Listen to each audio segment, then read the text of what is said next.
My name is Joanna Montgomery, and I'm from Nashville, Tennessee.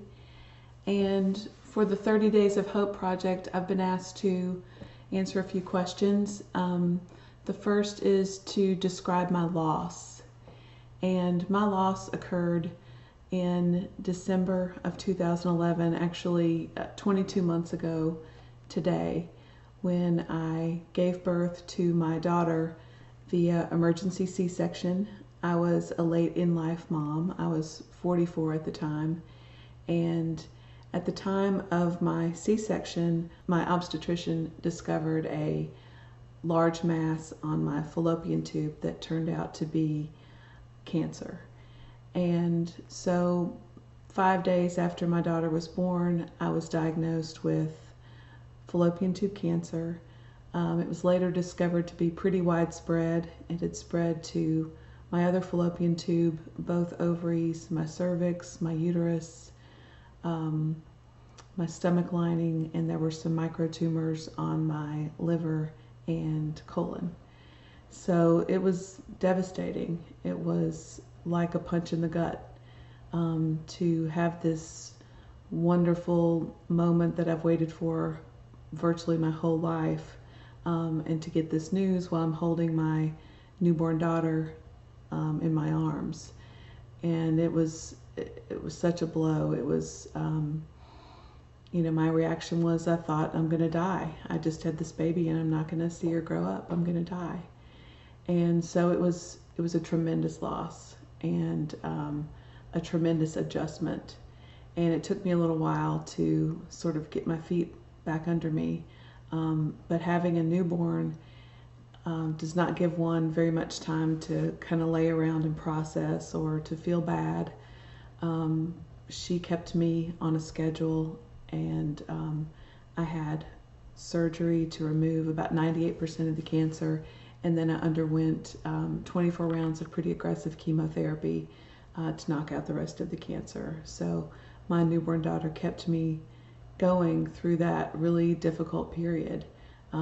But she also was my motivation to get this behind me, and that's what I did.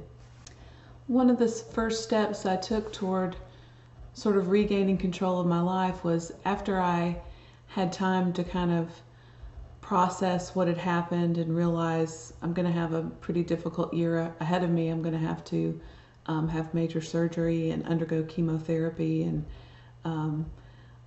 once I realized and accepted that this is not what I planned to do for the first year of my daughter's life, but this is what was happening, I did start taking steps toward taking control of my life. And one of those things was to start writing about my experience.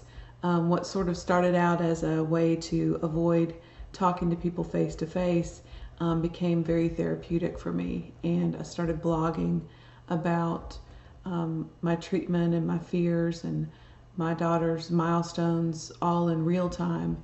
And not only was it therapeutic for me, it also documented my experience for my daughter in the event that I wouldn't be here to share it for her myself. And it also connected me with a huge community of people I had no idea was out there.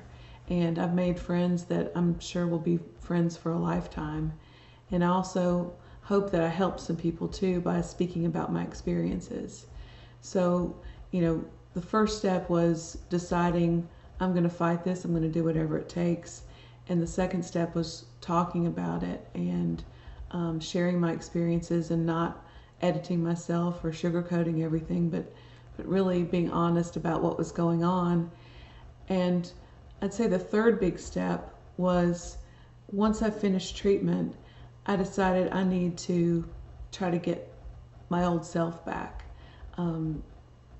Surgery, chemo really take a toll, and there are a lot of side effects of chemo that were really debilitating and kind of caught me by surprise.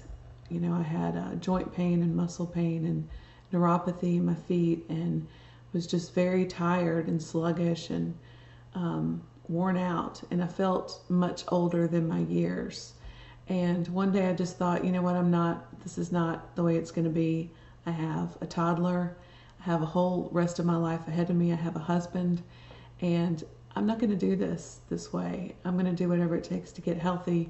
And so I started an exercise regimen, and I started getting a holistic treatment. I sought traditional medicine to treat my cancer, but once it came time to get healthy, I saw a nutritionist, I saw an acupuncturist, I started getting B12 shots.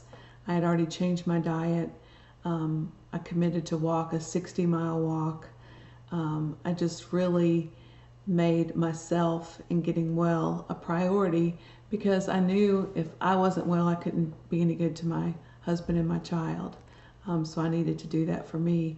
And I'm honestly feeling better than I felt since before my cancer. I did not think I would get my mojo back, but I'm getting it back. And that's all about taking control. As to whether or not I would change anything about my reentry process, I don't think I would. It might have taken me a little while to figure out that I do not have to accept feeling bad or old or aches and pains. I don't have to accept that as my new norm. It might have taken me a little while, but I think that was part of the journey. I think that I appreciate the way things are now because I saw what it could have been, and I also have the satisfaction of knowing that I took control and I changed that. So I went through treatment, and as hard as treatment was, that's a necessary part of recovery. And sometimes there's not a lot you can do when you're in that moment because you're tired or fatigued or sick. And a lot of times it's also not good to start taking steps to detox and recover from treatment when you're still in treatment, because you need that medicine and that poison to do what it's supposed to do in your body. But once I realized, okay, I've got these side effects, I've had these changes to my body, but I don't have to accept that. I can do something about it, and I did something about it, and I'm seeing the changes and feeling the changes. I have that satisfaction of knowing that I took control. So I don't think I would go back and change anything. I really don't. And in terms of what advice I would give for people who are starting their reentry process, I would just say, don't assume that your present circumstances are the status quo. You can change your circumstances. No matter what your diagnosis is, no matter what your loss has been, there are things you can do to change the status quo. And there's a saying that this too shall pass, and it's really true. Things do get better, but you have a lot to do with that. And the steps that you take to make things better can speed the process and also be so rewarding along the way.